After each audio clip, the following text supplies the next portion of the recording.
Nama aku Adelia, usia 29. Perempuan yang dari luar kelihatannya hidupnya mulus, mapan, dan aman. Sudah menikah hampir 3 tahun dengan Randi, lelaki yang selalu dipuji orang-orang sebagai suami idaman. Mereka bilang aku beruntung, hidupku nyaman. Rumah tangga rapi, gak pernah terdengar ribut, dan suamiku kerjaannya bagus. Orang-orang cuma lihat permukaan. Dan dari permukaan, memang semuanya tampak adem. Tapi apa yang ada di kepala dan hati seseorang, cuma orang itu sendiri yang tahu. Aku sering mikir, apa wajar kalau seorang istri merasa kesepian, padahal tinggal serumah sama suaminya sendiri? Tiap kali bangun pagi, aku lihat Randi sudah siap berangkat kerja. Dia cuma sempet nyalek bahu aku sambil bilang, "Aku berangkat dulu ya." Lalu dia buru-buru masuk mobil tanpa sempet ngobrol sedikit pun. Sebenarnya aku gak keberatan sama laki-laki rajin. Aku suka dia punya ambisi. Tapi sejak kami menikah, ambisinya kayak makin gak ada rem. Dia pulang selalu lewat jam normal. Wajahnya letih, rambutnya lepek karena keringetan, makan seadanya lalu langsung rebahan dan ketiduran. Sebelum aku sempat ceritain apapun tentang hariku. Kalau aku coba ajak ngobrol, paling jawabannya cuma, "Nanti ya, aku masih pusing banget." Atau, "Kita lanjutin besok." Tapi besoknya dia balik lagi dengan siklus yang sama. Lama-lama aku merasa kayak hidup sama bayangan. Dia ada, tapi nggak hadir. Kadang aku memperhatikan dia yang tidur di sebelah aku, terdiam lama sambil berpikir hal-hal bodoh. Kenapa hubungan berubah begitu cepat setelah menikah? Kenapa atensinya hilang perlahan tanpa kami sadari? Kenapa aku merasa kayak mengemis waktu dari suami sendiri? Rasa kosong itu lama-lama mengganggu. Awalnya cuma sesekali muncul. Tapi makin kesini aku ngerasa kayak tinggal sendirian. Rumah yang harusnya jadi tempat pulang, malah berubah jadi bangunan sunyi tanpa suara. Bahkan suara TV pun kadang cuma jadi pengisi ruang, bukan pengisi hati.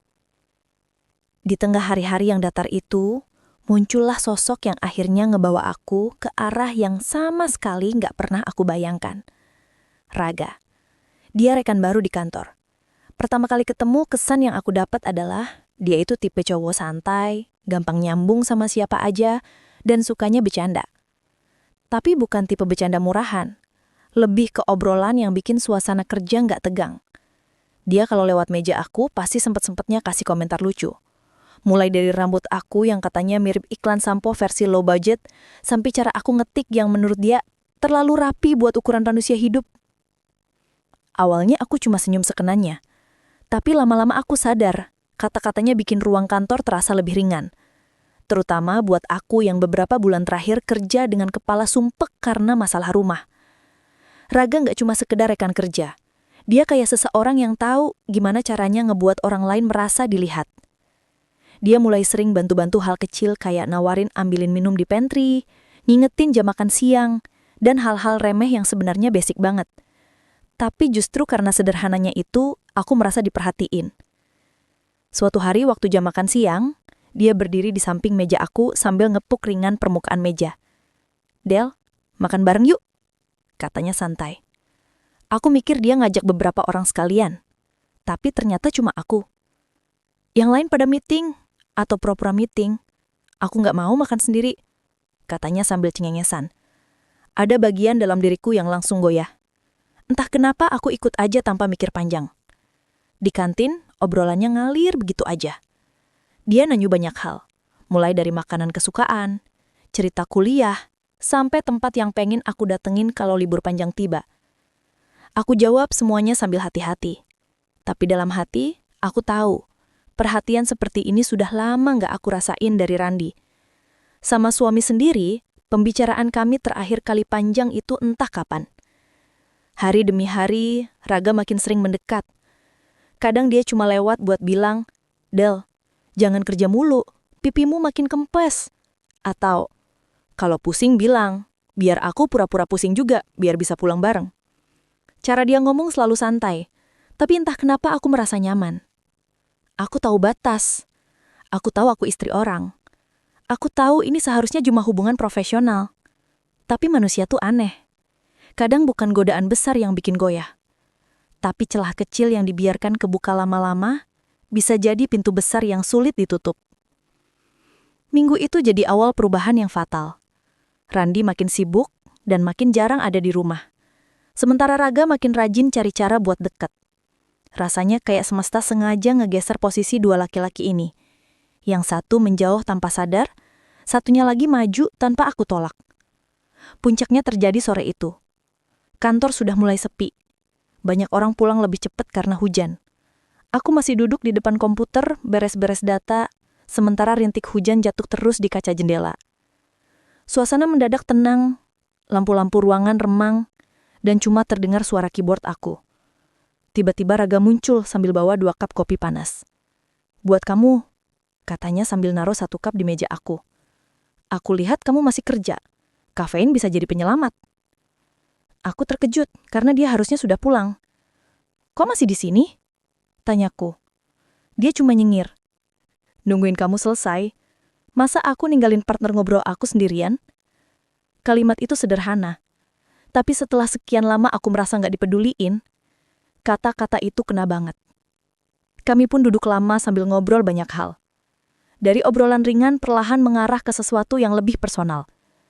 Dia cerita tentang mantan pacarnya yang toksik, tentang keluarganya yang kadang bikin dia stres, tentang gimana dia pengen hidup yang tenang, tapi belum tahu caranya. Aku juga kelepasan cerita tentang rumah tanggaku, walaupun gak terlalu detail. Tapi cukup buat dia paham kalau aku gak sebaik itu dalam keadaan baik-baik aja. Dia mendengarkan, beneran mendengarkan. Tatapannya gak lari kemana-mana. Tangannya berhenti main HP, tubuhnya sedikit condong ke arah aku, seolah semua kata-kataku penting buat dia. Itu yang bikin aku lengah, yang bikin pertahanan aku turun. Lalu, di tengah obrolan itu, dia tiba-tiba nyeletuk kalimat pendek yang mengubah semuanya. "Del, kamu tuh cantik. Suami kamu sadar gak sih?" Seketika jantung aku berdetak lebih cepat, tangan aku dingin, dan kepalaku kosong. Aku harusnya marah. Seorang laki-laki gak seharusnya ngomong begitu ke perempuan yang sudah menikah. Tapi bukannya tersinggung, aku malah senyum kecil. Senyum yang muncul spontan, bukan karena aku merasa cantik, tapi karena sudah lama gak ada yang bilang begitu ke aku. Sejak hari itu, hubungan kami berubah pelan-pelan tapi pasti. Raga jadi lebih berani, lebih sering cari celah buat ngobrol, lebih sering ngasih perhatian kecil. Kalau aku batuk sedikit, dia buru-buru nawarin minum. Kalau aku stres, dia pura-pura jadi badut kantor biar aku ketawa. Kalau aku kelihatan pusing, dia langsung bilang, "Jangan dipaksa. Kalau kamu tumbang, siapa yang aku gangguin nanti?" Semua hal sepele itu bikin aku semakin lupa diri. Aku mulai nunggu-nunggu chat dia, padahal aku tahu itu salah. Aku mulai milih baju lebih lama sebelum berangkat kerja, sesuatu yang dulu sudah jarang aku lakukan sejak menikah. Aku mulai peduli dengan detail kecil yang gak pernah aku pikirkan untuk orang lain selain suamiku. Bukan karena aku jatuh cinta, tapi karena akhirnya aku merasa dihargai.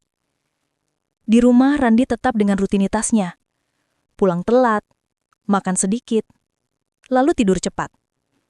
Kadang dia masih sempat tanya, "Kerjaan kamu gimana?" Tapi aku jawab seadanya. Karena apa yang mau aku ceritain? Kalau aku cerita tentang Raga, itu jelas salah. Kalau aku cerita tentang rasa sepi, itu percuma karena dia pasti jawab, "Aku kerja buat kita juga." Aku tahu dia nggak berniat buruk. Tapi rasa tidak didengar itu lebih nyakitin daripada pertengkaran besar. Dan ketika aku menemukan seseorang yang mau mendengarkan, aku jadi lupa menutup jarak. Semakin hari, perhatian Raga bukan cuma bikin aku merasa penting, tapi bikin aku merasa dibutuhkan. Itu yang paling bahaya. Aku mulai lebih sering senyum di kantor, lebih sering cari alasan buat ngobrol sama dia. Bahkan, hal-hal kecil seperti ngerapiin rambut sebelum keluar ruangan terasa kayak otomatis terjadi kalau aku tahu dia ada di luar. Sampai satu sore, kejadian kecil yang seharusnya biasa berubah jadi titik jatuh pertama. Aku habis pulang meeting, dan rambut aku berantakan kena angin. Raga lihat aku dari jauh. Lalu, bukannya komentar aneh-aneh, dia cuma bilang pelan, "Sini deh." Dia mendekat, merapikan rambut aku yang nutupin mata, dan melakukan itu dengan pelan-pelan. Tangannya nggak sampai menyentuh kulit aku, tapi jaraknya cukup dekat buat bikin aku kehilangan nalar. Dia senyum kecil, matanya menatap aku cukup lama sebelum akhirnya bilang, "Gitu lebih cantik." Dadaku langsung sesak. Entah apa yang salah dari diriku waktu itu, tapi aku nggak mundur, nggak marah, nggak menegur. Aku cuma diam, menerima perhatian itu kayak orang yang sudah terlalu lama haus. Hari itu aku pulang dengan hati yang kacau. Di perjalanan, aku memandangi cincin kawin di jari aku. Aku tahu, apa yang aku lakukan nggak benar. Di rumah, Randi sudah tidur di sofa sambil masih pakai baju kerja. Dia kecapean. Aku menatap dia lama. Lelaki yang selalu bilang sayang, tapi jarang punya waktu untuk menunjukkan rasa sayangnya.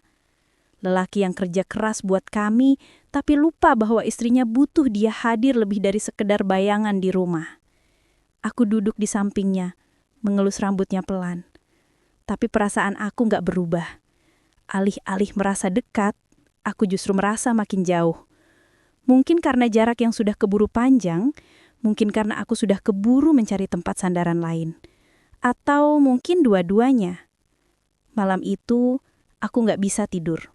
Setiap kali aku memejamkan mata, wajah Raga muncul lebih dulu daripada wajah suamiku sendiri. Aku benci itu. Tapi aku juga nggak bisa berhenti memikirkan setiap detail kecil yang dia lakukan. Perhatian sepele yang harusnya aku dapat dari orang yang tidur satu ranjang sama aku. Aku mulai sadar bahwa rasa tidak puas yang aku pendam selama ini sudah tumbuh jadi sesuatu yang gelap. Sesuatu yang kalau tidak aku kendalikan, bisa menyeret aku ke arah yang tidak bisa aku tarik balik. Tapi bukannya berhenti, aku malah memberi ruang buat rasa itu tumbuh. Besoknya di kantor, Raga langsung senyum begitu lihat aku datang. Senyum yang pelan, hangat, tapi mengandung sesuatu yang lebih dalam daripada sekedar basa-basi rekan kerja. "Pagi, Del," katanya. Dan entah kenapa, dari semua suara di ruangan itu, cuma suaranya yang bisa aku dengar jelas. Sore harinya, waktu kami mau pulang, dia sempat bilang, "Kalau kamu butuh teman cerita, aku ada." Itu kalimat sederhana, tapi justru yang bikin aku makin tenggelam. Aku tahu, aku harus berhenti. Tapi bagian dalam diri aku, bagian yang selama ini kering dan haus, justru merasa menemukan sumber air. Dan ketika seseorang merasa kehausannya terbayar, logika bukan lagi hal yang bisa dipegang. Hari-hari berikutnya berjalan semakin intens. Meski belum ada yang benar-benar terjadi, tapi perasaan, perhatian, dan tatapan itu cukup buat bikin aku goyah. Raga seolah tahu kapan aku lagi butuh ditemani, tahu kapan aku terlalu capek, tahu kapan dia butuh muncul.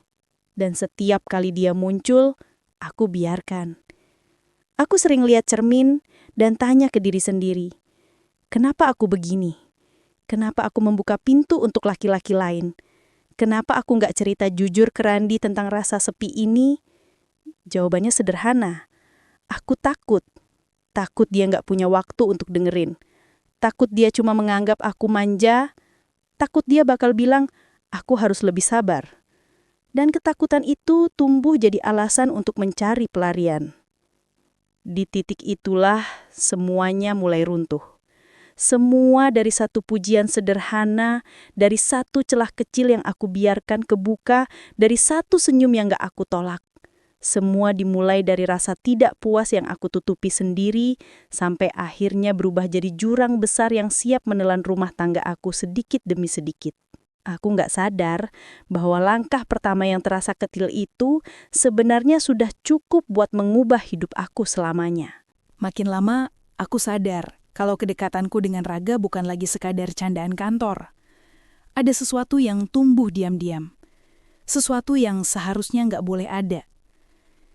Setiap kali dia nyolek lenganku sambil bilang, "Del, makan bareng yuk." Rasanya kayak ada ruang kosong dalam diriku yang tiba-tiba terisi. Dia bikin aku merasa dihargai, didengar, dan dilihat. Hal-hal yang dulu aku rindukan dari Randi, tapi udah jarang aku dapatkan. Perlahan, kebohongan kecil mulai jadi makanan sehari-hariku. Aku hafal betul nada suaraku setiap ngomong ke Randi. "Sayang, aku lembur ya." Padahal aku duduk di kursi restoran sambil ketawa kecil dengar cerita konyolnya Raga. Setiap kali aku bilang aku ada proyek luar kota, sebenarnya aku cuma nginep di apartemen Raga semalam, berdua, tanpa gangguan siapapun. Waktu itu aku ngerasa kayak lepas dari beban, padahal sebenarnya aku lagi masuk ke jurang yang lebih dalam. Aku mulai kehilangan kontrol atas diriku sendiri. Ada masa ketika aku sengaja marah-marah ke Randi hanya karena dia lupa naruh kunci motor di tempat biasa. Padahal itu cuma alasan supaya aku bisa pergi dari rumah dengan dalih butuh waktu sendiri. Padahal aslinya aku cuma pengen ketemu Raga. Yang lebih gila, Raga pelan-pelan mulai mengatur hidupku. Dari pakaian yang aku pilih, sampai gimana aku harus balas chat dalam hitungan menit. Kalau aku telat balas, dia langsung ngetik panjang, nadanya dingin. Del, kamu nilik aku atau bukan? Bukan cuma itu. Dia pernah marah karena aku pakai baju yang menurutnya nggak cocok buat cewek yang udah punya dia. Waktu itu aku cuma ketawa kecil, berharap suasana mencair, tapi dia malah tambah serius. Aku nggak mau orang lain lihat kamu sembarangan. Di sisi lain, Randi yang setiap hari aku bohongin justru mungkin perhatian. Dia sering nanya, kamu capek, mau aku pijitin? Atau ada yang bisa aku bantu? Kadang dia pulang lebih cepat hanya buat makan bareng aku. Tapi bukannya aku merasa hangat, aku malah makin menjauh. Seolah setiap kebaikan dia cuma nambah rasa bersalah, tapi anehnya rasa bersalah itu nggak cukup kuat buat bikin aku berhenti.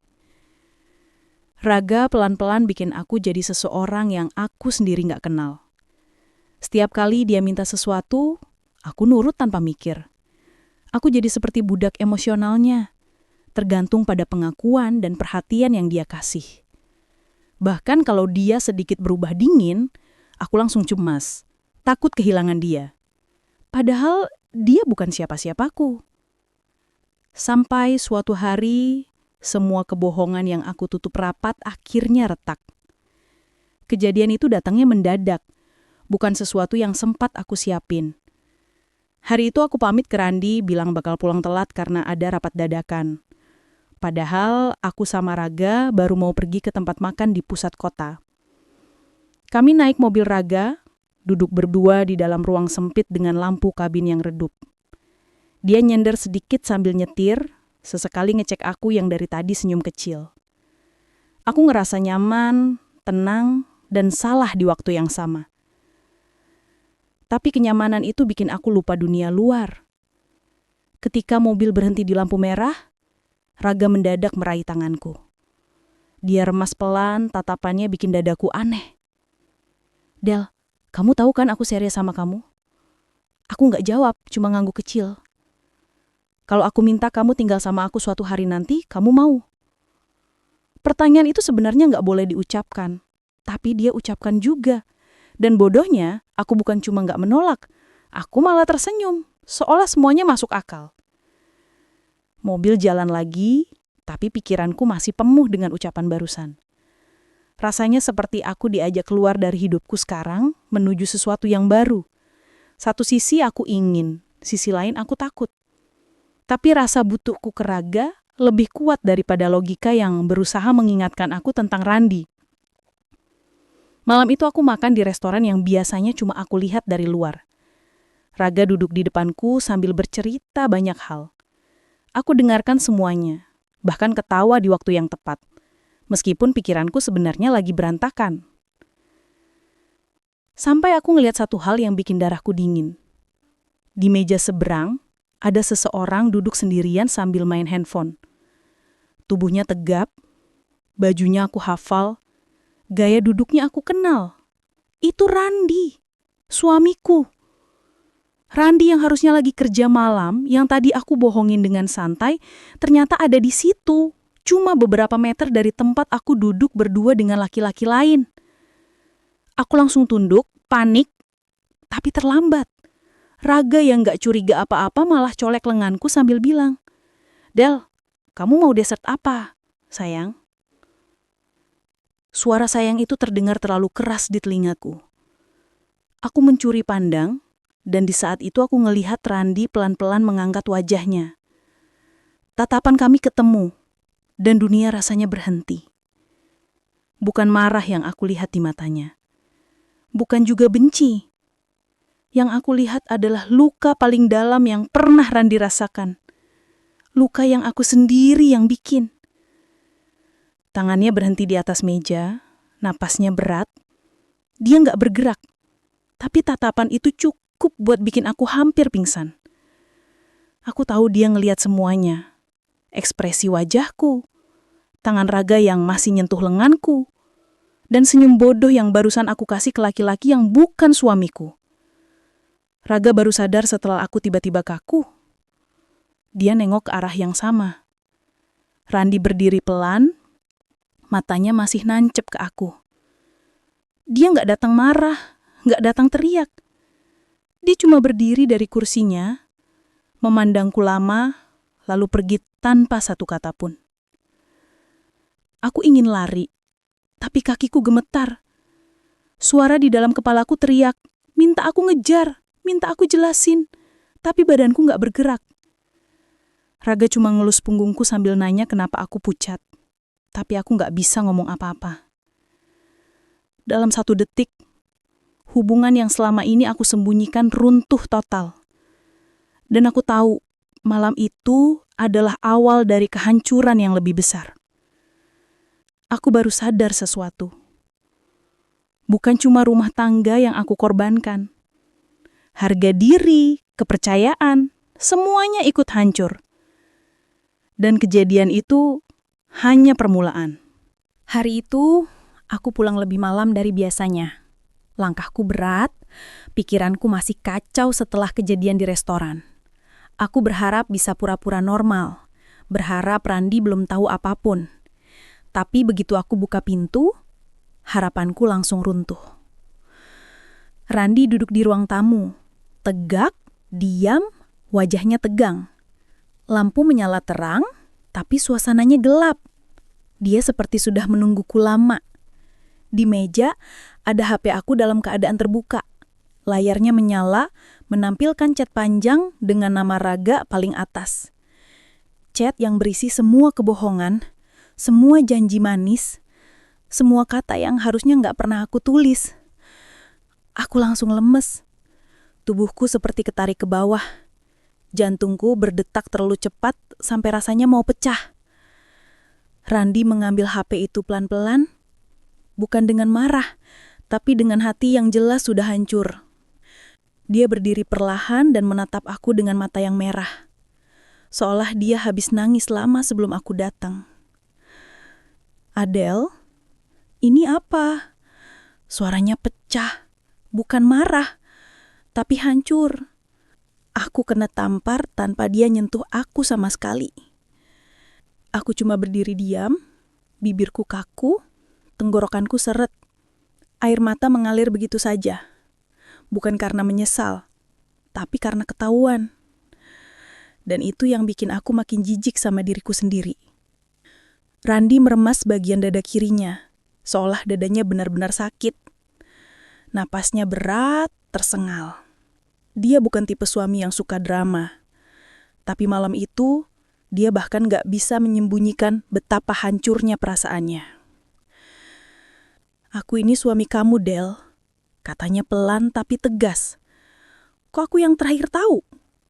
Kalimat itu menusuk lebih dalam dibanding teriakan paling keras yang bisa dia keluarkan. Aku mencoba buka mulut, tapi suara nggak keluar. Semua alasan yang selama ini aku kumpulkan terasa bodoh.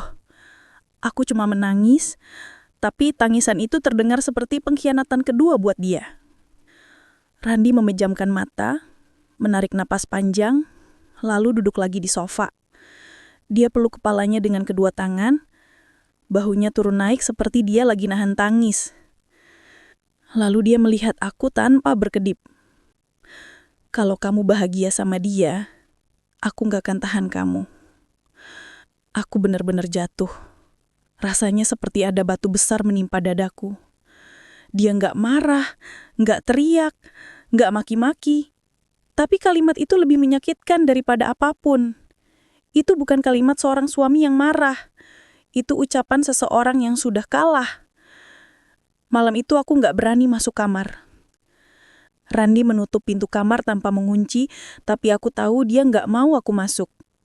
Aku akhirnya tidur di ruang tengah, meringkuk di sofa sambil dengar suara isakan tertahan dari balik pintu kamar. Itu suara yang akan terus aku ingat seumur hidup. Tapi ternyata itu belum apa-apa. Besok paginya, sesuatu yang jauh lebih parah terjadi. Lebih menampar, lebih memalukan, dan lebih menghancurkan dibanding momen apapun yang pernah aku alami. Pagi itu rumah sunyi. Biasanya Randi bangun cepat, mandi, lalu bikin kopi. Tapi hari itu pintu kamar tertutup rapat. Aku nggak dengar suara apa-apun. Setelah ragu beberapa menit, aku ketuk pelan. "Ran, kamu udah bangun?" Nggak ada jawab. Aku tunggu sebentar, lalu coba buka. Ternyata pintunya nggak dikunci. Randi duduk di tepi kasur, masih pakai baju kemarin, matanya bengkak. Dia lihat aku sekilas, lalu pandangannya kembali ke lantai. "Ran, maaf." Suaraku hampir nggak kedengeran. Dia pelan-pelan berdiri, jalan melewati aku tanpa satu kata. Aku ikuti dia ke dapur, tapi dia seperti nggak melihat aku ada di situ.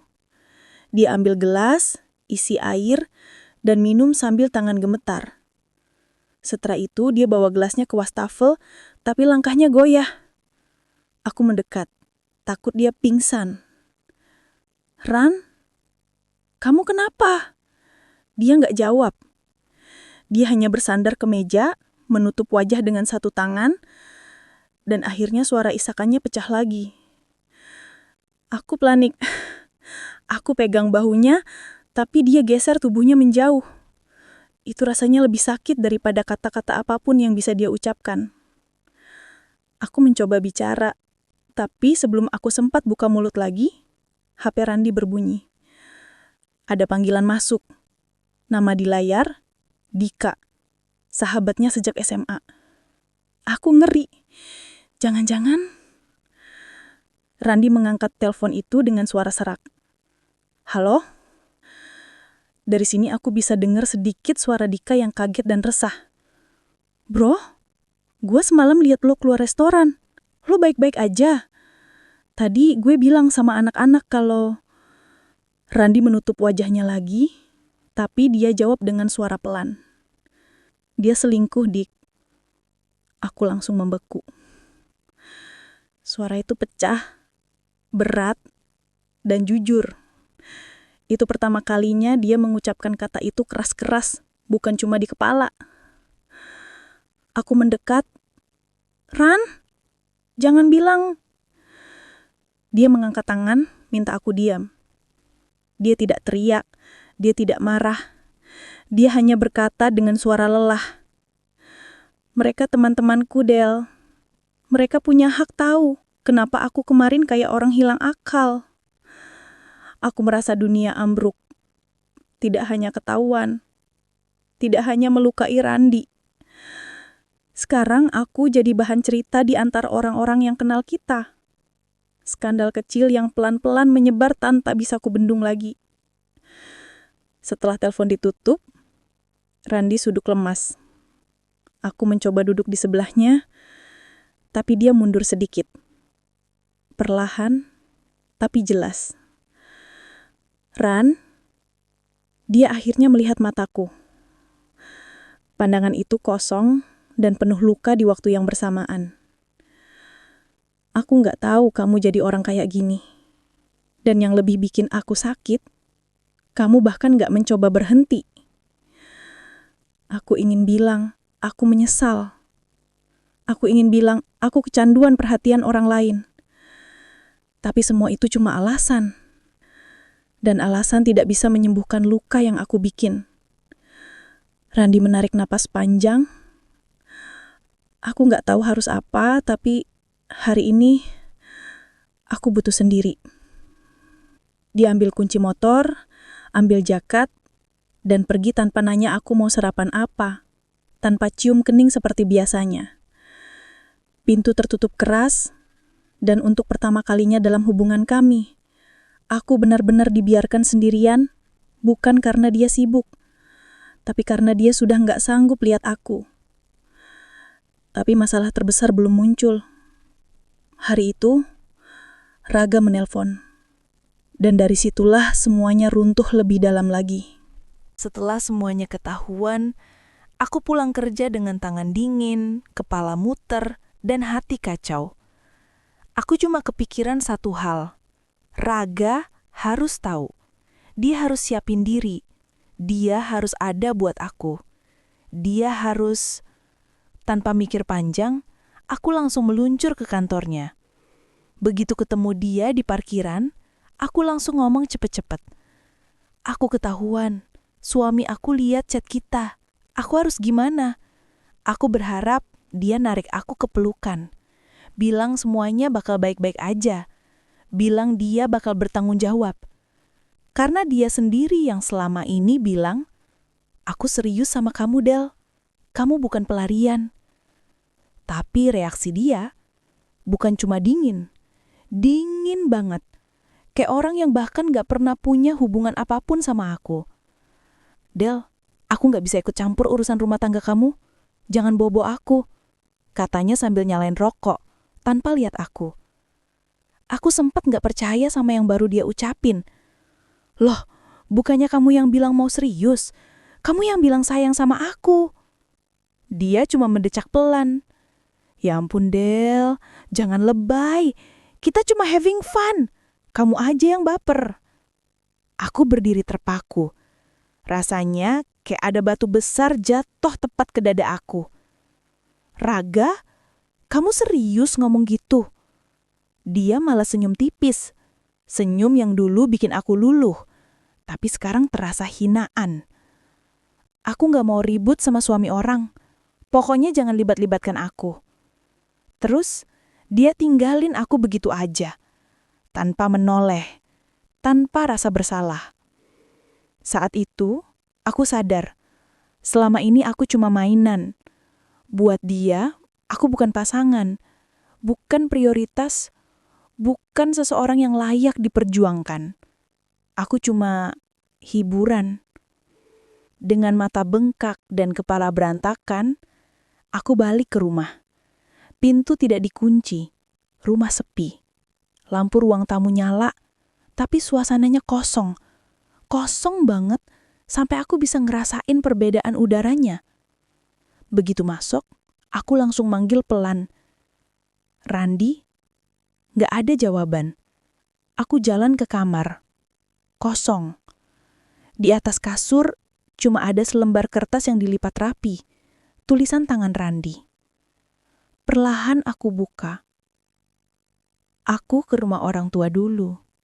Tenang, aku gak benci kamu. Kalimat pendek, sederhana, tapi hancurin aku lebih parah dari apapun. Randi gak marah, gak maki-maki, gak melempar barang. Dia cuma pergi. Bukan karena benci, tapi karena dia terlalu sayang sampai gak tega marah. Aku duduk di lantai, kertas itu aku genggam sampai lecek. Air mata jatuh. Tapi bukan air mata penyesalan yang tulus. Lebih kecampuran ketakutan, panik, dan rasa kehilangan yang tiba-tiba nyesek banget. Di titik itu, aku sadar, aku ditinggalkan oleh orang yang setia demi seseorang yang bahkan gak mau ngakuin aku. Dan itu baru awal dari hukuman terbesar yang akan aku rasain. 2 hari setelah kejadian itu, aku akhirnya memberanikan diri buat datang ke rumah orang tua Randi. Perjalanan ke sana rasanya panjang banget. Setiap meter jalan bikin perut aku mual. Aku udah siap dengan segala kemungkinan yang paling buruk. Aku siap kalau dia mau ceraikan aku. Aku siap kalau ibu bapaknya marah besar. Aku siap kalau semua keluarga ngelihatin aku dengan pandangan jijik. Tapi yang aku temui justru jauh lebih menusuk. Randi duduk sendirian di teras, pakai kaos longgar, rambut acak-acakan, matanya merah kayak udah kurang tidur 2 malam. Tapi raut wajahnya tenang. Tenang yang bukan berarti baik-baik saja. Lebih kayak pasrah. Begitu lihat aku, dia nggak berdiri. Dia cuma bilang pelan, "Del, duduk." Suara itu lembut, tapi justru kelembutan itulah yang bikin aku meledak. Aku langsung nangis, sesenggukan sampai bahu aku tremor. Kata-kata yang aku simpan sejak 2 hari lalu akhirnya keluar juga. Aku siap terima apapun. Kalau kamu mau pergi, aku ngerti. Kalau kamu mau lepasin aku siap. Aku ngomong sambil nunduk. Aku gak punya keberanian buat lihat matanya. Lalu Randi angkat wajah aku pelan-pelan. Napas dia goyah. Jelas banget dia masih sakit.